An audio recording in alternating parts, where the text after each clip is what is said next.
Tupo hapa mkoani Tanga kama mwendelezo wa kutoa mafunzo ama kufanya kikao kazi na wenzetu wanahabari kwa ajili ya kuweka mikakati hasa ya kuimarisha mashirikiano baina ya Secretariat ya maadili ya viongozi wa umma lakini pia wanahabari. Ifahamike kwamba wanahabari ni kama muhimili unaojitegemea. Muhimili namba 4, tunao mihimili mitatu, lakini muhimili huu tukiutumia vizuri unaweza ukasaidia kwenye zoezi la ukuzaji maadili lakini pia kupunguza matendo ya ukiukwaji wa sheria ya maadili.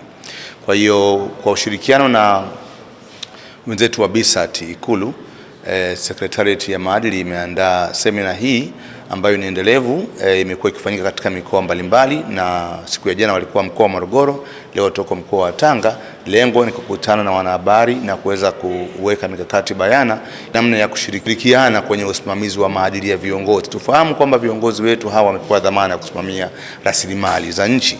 Sasa viongozi hawa ni lazima waenende katika misingi ambayo imeainishwa chini ya sheria ya maadili.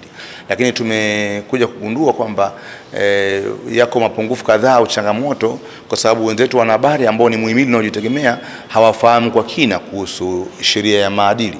Kwa hiyo platform hii inatumika kuweza kuwafahamisha kuhusu kuifahamu sheria, majukumu ya taasisi ni yapi, lakini pia ipi ni misingi ya kuzingatiwa na viongozi, ili wanapotekeleza majukumu yao, wanapoona kuna mambo yako kinyume na misingi hiyo, wawe mabalozi wazuri kuripoti, lakini pia kuwaelekeza wananchi namna bora ya kuweza kutekeleza sheria ya maadili ya viongozi wa umma. Swala udanganyifu ni swala la maadili ya mtu binafsi, ni issue ya moral. Unaweza kutumia manyo, ukatumia teknolojia, lakini kama mtu morale hana misingi ya uadilifu atakudanganya.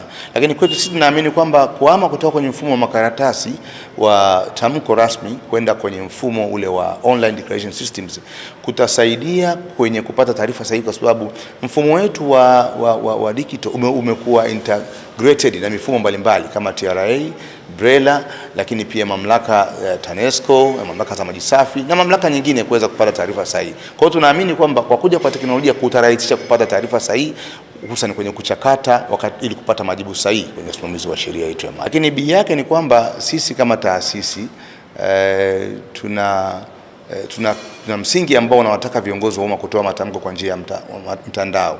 Ifahamike kwamba sheria ya maadili ya viongozi wa umma kifungu cha 9 kinawataka viongozi wa umma siku 30 baada ya kuingia madarakani kila mwisho wa mwaka, lakini siku 90 kabla ya kupoteza sifa, kutoa taarifa za rasilimali mali na madeni kwa kamishna wa maadili. Sasa tangu kuanzishwa kwa taasisi mwaka 1995, viongozi wamekuwa wakitoa matamko kwa njia ya makaratasi, form mahususi, lakini recently tumehama kutoka kwenye makaratasi tumekwenda kwenye digital. Sasa hivi tunao mfumo unaitwa online declaration systems ambao unawataka viongozi kuwasilisha matamko yao kokote waliko. Kwa kutumia teknolojia tumerahisisha kwa viongozi kuweza kuwafikia, lakini pia kwenye kuchakata taarifa ambazo zimekuwa zikiletwa na viongozi. Kwa kiasi fulani teknolojia inahusisha au inasaidia kwenye usimamizi wa maadili ya uongozi. Kwanza ni kuwapongeza Secretariat ya maadili ya viongozi wa umma, na mafunzo haya kufanyika hapa kwetu yana msingi mkubwa sana, kwamba kwa sababu ili ya kuwashirikisha waandishi wa habari wanakuwa ni sehemu ya jamii, kiwakilishi cha jamii pana, kuweza kujua nini hasa ambacho kinapaswa kufanyika kwenye maeneo yao. Kwa hiyo tunapopata mafunzo kama haya, msingi wake mkubwa ni kuangalia kwamba serikali yetu ya Jamhuri ya Muungano wa Tanzania pamoja na serikali ya Mapinduzi ya Zanzibar zimewekeza na zimefanikisha kutekeleza miradi mikubwa mingi sana ya kimaendeleo, lakini pia utoaji wa huduma kwa jamii. Sasa haya yote mema kama hayatakuwa na hayatasimama kwenye misingi ya viongozi wenye maadili mema katika kusimamia, katika kufuatilia, basi inawezekana hapa ama pale tukakwama. Kwa hiyo tunaposhirikisha vyombo vya habari ama sisi wanahabari tunaposhiriki kwa niaba ya umma, maana yake kubwa zaidi ni kuhakikisha kwamba yale mapungufu ama upungufu unaoonekana katika utekelezaji wa miradi hii mikubwa, tunapata nafasi ya kuielezea kwa kina, kwa ufasaha na kwa kimaadili kupitia vyombo vyetu vya habari, lengo kubwa likiwa kwamba kila mtu awajibike kwenye eneo lake, na wakati tunaweza kufikia ile lengo la kuwa na Tanzania yenye maendeleo, Tanzania yenye huduma bora za jamii. Mafunzo haya ambayo tumeyapata leo, ambayo yanatolewa na Secretariat ya maadili ya viongozi wa umma.